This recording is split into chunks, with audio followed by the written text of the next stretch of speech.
We've all heard the stories. The seeker climbs the mountain, finds the guru, gets the mantra, and then boom, the light floods in. Bliss, peace, enlightenment. But no one talks about the other story. The one where the seeker climbs the mountain and gets lost. Where the path twists so subtly that they don't even realize they've left the real trail behind. Where awakening becomes another ego costume. Where the desire to transcend becomes a form of avoidance. Where spirituality doesn't liberate you, it locks you in a more beautiful cage. That's the video we're making right now. And if you're still watching, it's because your soul already knows. Not every light is pure, not every teaching is truth, and not every spiritual journey is taking you where you think it is. This isn't a video to scare you. It's a video to wake you, because there are warning signs along the path, 7 of them, and if you don't recognize them, they'll quietly lead you away from truth and into illusion. I've seen it happen. I've felt it happen. And if I'm being honest, there were moments in my own journey where I was sure I was evolving, when in reality I was just spiritualizing my ego. That's the trap. You think you're ascending, but all you've done is decorate your prison with incense and positive affirmations. So let's go deep. Let's get raw. Let's talk about what no one else wants to say. Because if you can spot even one of these 7 signs in your life right now, it could mean you're drifting. But if you're brave enough to face it, that moment of awareness could save your soul's trajectory. The first warning sign is this: your spiritual journey is making you more disconnected, not more alive. You meditate more, but you feel less. You chant mantras, but you're numb inside. You're present in your practice, but absent in your relationships. You're seeking oneness, but avoiding intimacy. That's not awakening. That's dissociation. Real spirituality grounds you. It doesn't float you above pain. It teaches you to meet it with tenderness. If your practice is making you less human, less emotional, less connected to the rawness of life, then you haven't found truth. You've found spiritual bypassing. Ask yourself, are you using spirituality to deepen your relationship with reality or to escape it? The second sign is more subtle, but just as dangerous. You've become addicted to the search. You're always reading another book, taking another course, following another teacher. You're constantly working on yourself, but never arriving, never integrating, never simply being. The addictiveness of the path is real. The high of discovering something new becomes a spiritual drug. But here's the truth: wisdom that isn't embodied is just more noise. If you're constantly seeking but never living what you've learned, you're not evolving, you're distracting yourself with the illusion of growth. That's hard to admit, but it's freeing. Because the deepest wisdom isn't found in the next teaching. It's found in the pause between them. In stillness, in silence, in the hard, sacred practice of integration. The third warning sign: you've created a new identity around being spiritual. You've replaced your old ego with a new one, more enlightened, more conscious, more evolved. But it's still ego. You've just swapped designer clothes for mala beads. You've stopped chasing money and started chasing enlightenment. But the chase is the same. If your spiritual identity creates separation, if it makes you feel superior, more awakened, more aware than others, it's not spirit. It's shadow. Real wisdom humbles you. The more awake you are, the more you see how much you don't know. The more connected you are, the more compassion you feel for those who haven't yet remembered. So ask yourself, do you practice spirituality to become free or to feel special? Are you trying to transcend your ego or just rebrand it? The fourth warning sign is painful to face but critical. You've stopped listening to your body. You're all in the mind, in the upper chakras, in the visions and downloads and higher self messages. But you've abandoned the temple you live in, your body. You ignore your fatigue. You override your gut. You push past your boundaries in the name of service or light work. But here's the truth. If your spiritual path disconnects you from your body, it's disconnecting you from truth. The body is not the enemy, it's the access point. Your intuition lives there. Your traumas live there. Your deepest truths live there. If you're not in your body, you're not in your power, and you're certainly not present. So ask yourself, when was the last time I truly felt safe in my body? When was the last time I listened to it without trying to change or transcend it? Here's the fifth warning sign, and this one will shake a lot of people. You've started to judge or suppress your anger, sadness, or fear as low vibration. You say things like, "Don't be negative," or "That's just ego," whenever uncomfortable emotions arise. You've labeled half your emotional spectrum as wrong. But here's the paradox. The more you suppress your shadow, the more power it has over you. Real spirituality doesn't eliminate your darkness. It teaches you to love it, to sit with it, to understand it. Your anger has wisdom. Your sadness is sacred. Your fear is trying to protect something vulnerable inside you. If you avoid these emotions in the name of high vibration, you're not ascending, you're fragmenting. You're becoming less whole, not more. So ask yourself, what parts of my emotional truth have I been spiritually shaming? What am I afraid to feel because I think it makes me less evolved? The sixth warning sign is insidious. You've stopped questioning your teachers, your beliefs, or your path. You've accepted everything without discernment. You've handed your power to a system, a guru, or a doctrine. That's not devotion, that's spiritual codependency. Real awakening doesn't ask you to follow blindly. It asks you to remember your own authority, to question, to wrestle with the teachings, to feel into your own knowing. If you're afraid to disagree with your teacher, or if you feel guilty for walking away from a community, that's not spirituality, it's subtle control. The truth will never demand your obedience. It will invite your inquiry. So ask yourself, where have I traded my inner knowing for external approval? What beliefs have I accepted without ever asking if they resonate with my soul? Finally, the seventh and most dangerous warning sign. You've stopped laughing. You've become serious, intense, and rigid about your practice. You've lost your joy, your playfulness, your ability to be human. And here's the thing, real spirituality is light. Not in a shallow way, but in a liberated way. It brings you back to innocence, curiosity, wonder.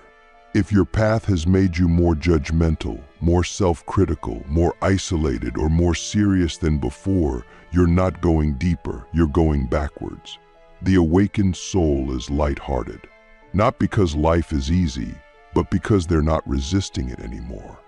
Because they've stopped trying to control everything. Because they've remembered how to dance in the mystery. So ask yourself now, in full honesty, when was the last time your spiritual practice made you laugh from your belly? When was the last time you felt free? These 7 signs aren't here to shame you. They're here to guide you back, to help you recalibrate. If any of these feel true for you, it doesn't mean you failed. It means you're waking up again. And that's the real path, not a straight line. Bud aspiral. A remembering, a stripping away.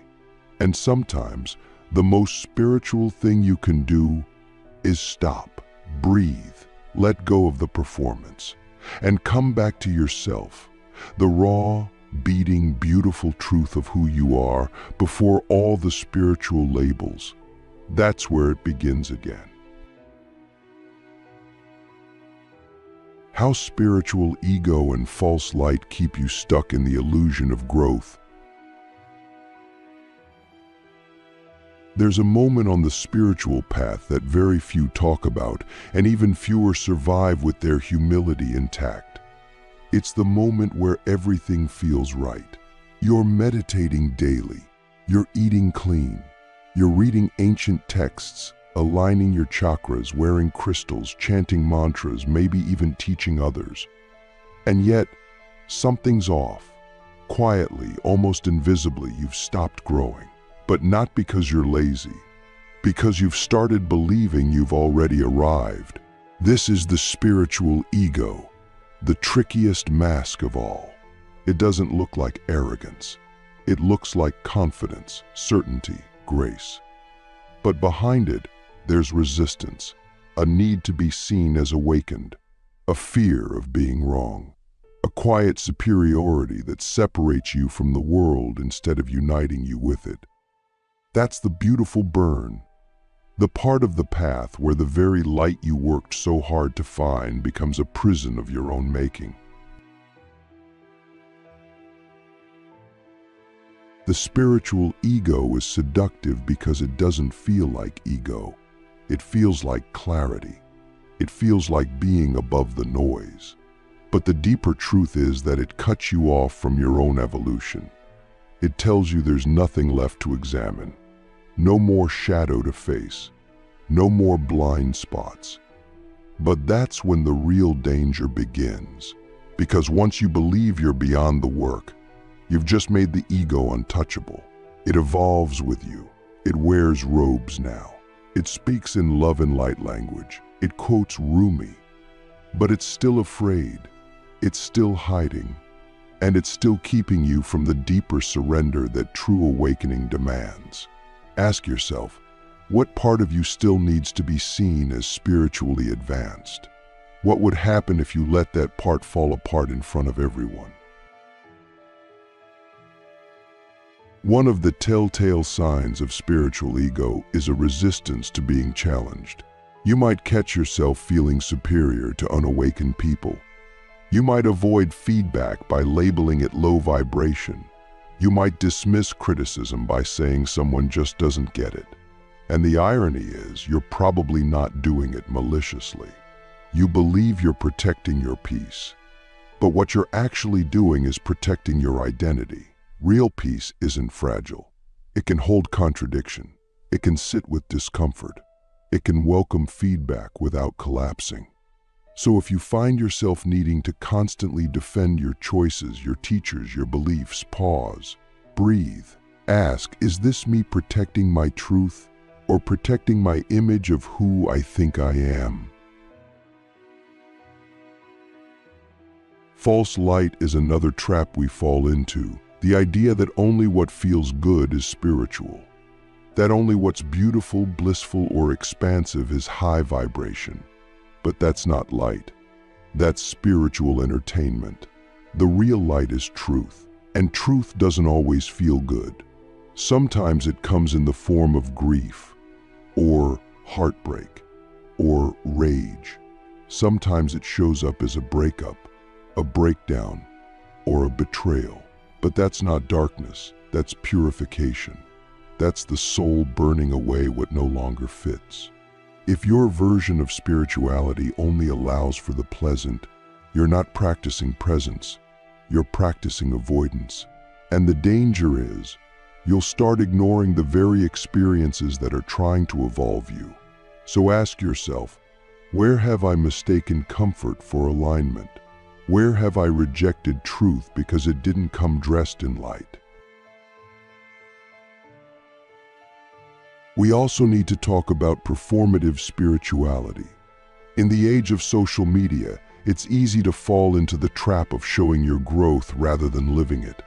You post about your rituals, your healing, your breakthroughs, but in private, you're still avoiding your own shadow.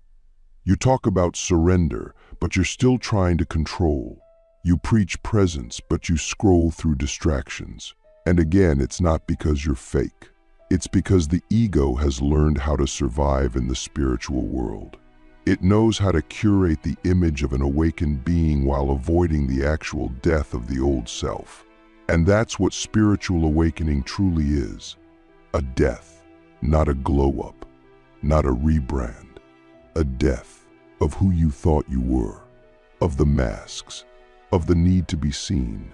And most people aren't willing to die like that. Are you?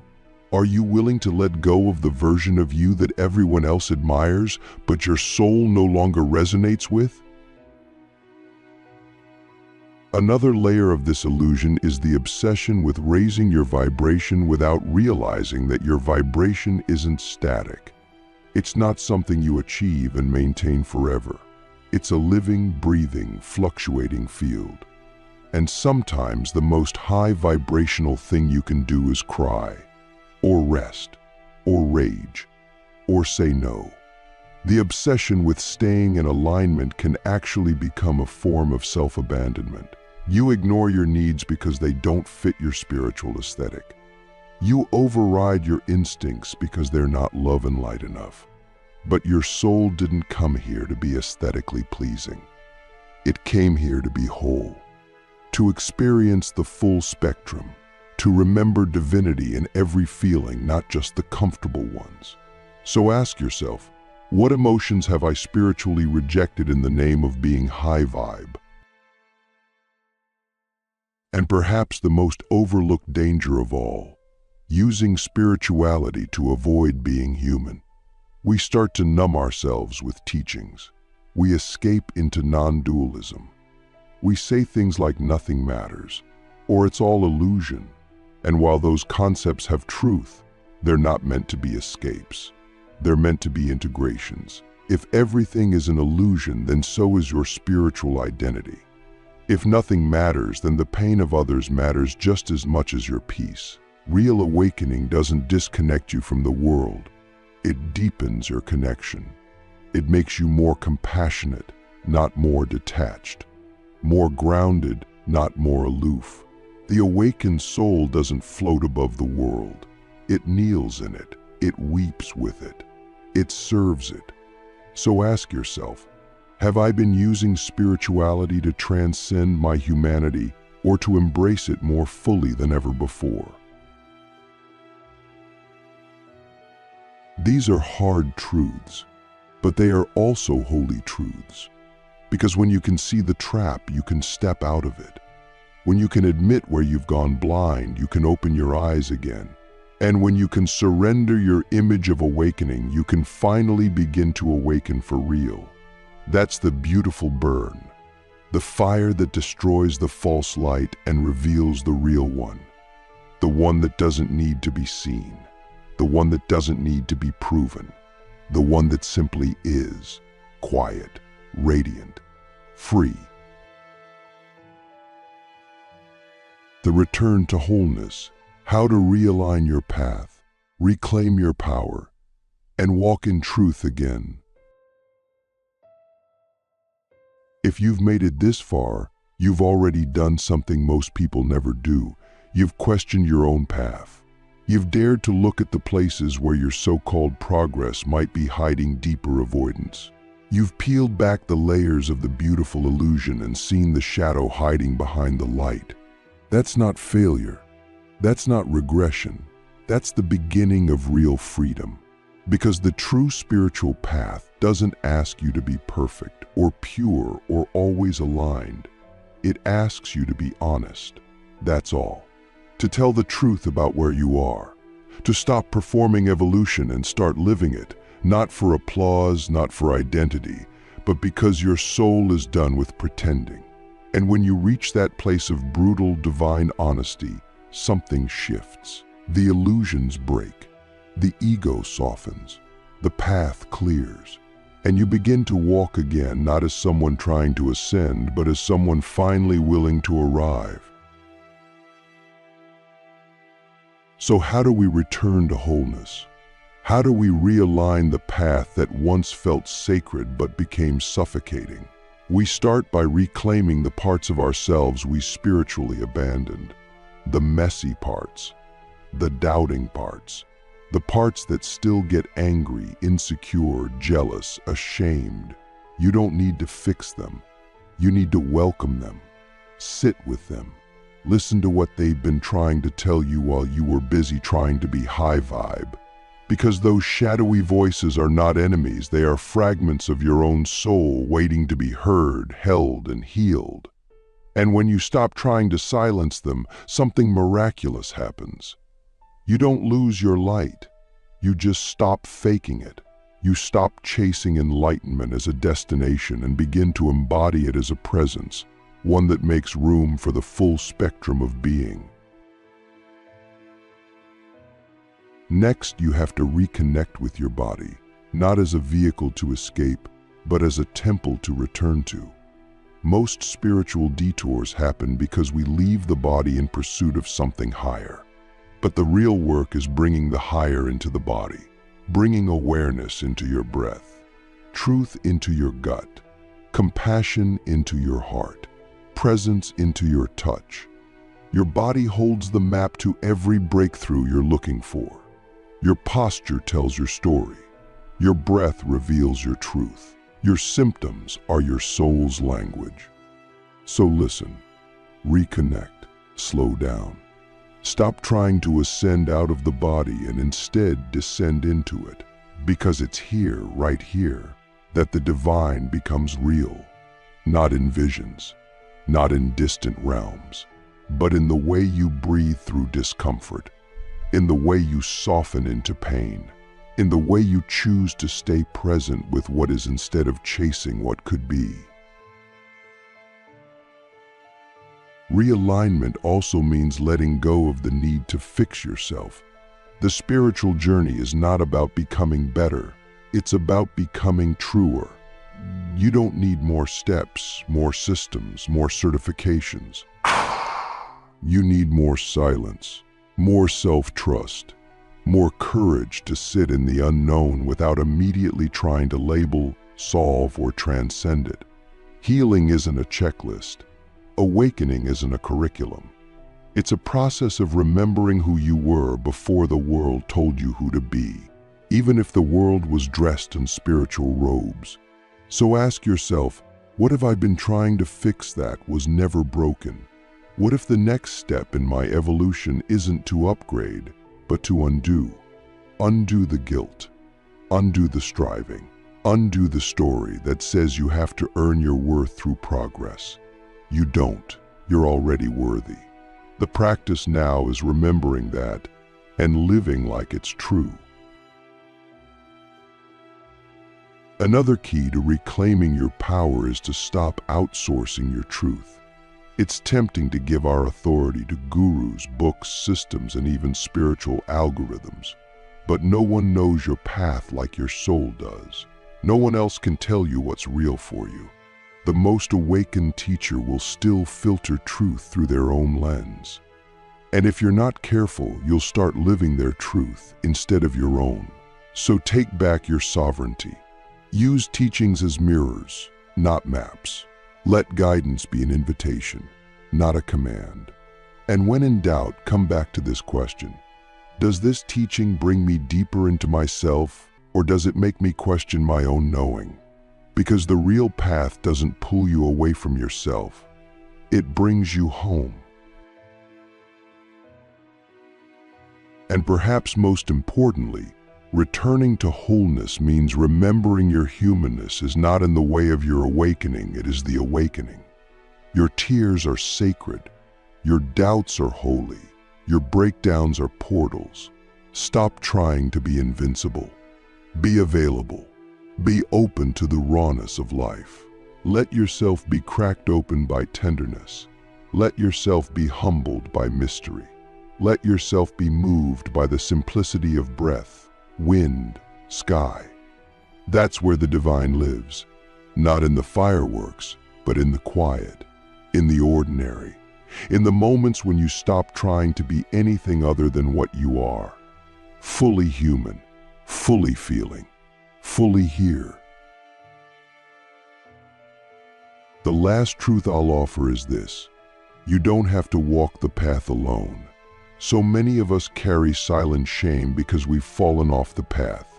We think we're the only ones who've questioned the teachings, drifted into ego, or lost our way. But you're not alone. Every awakened soul you admire has been where you are. Lost, confused, burned out, disillusioned. That's part of the purification. That's part of the medicine. And the sooner we stop pretending otherwise, the sooner we can heal together. So talk to your people. Tell the truth.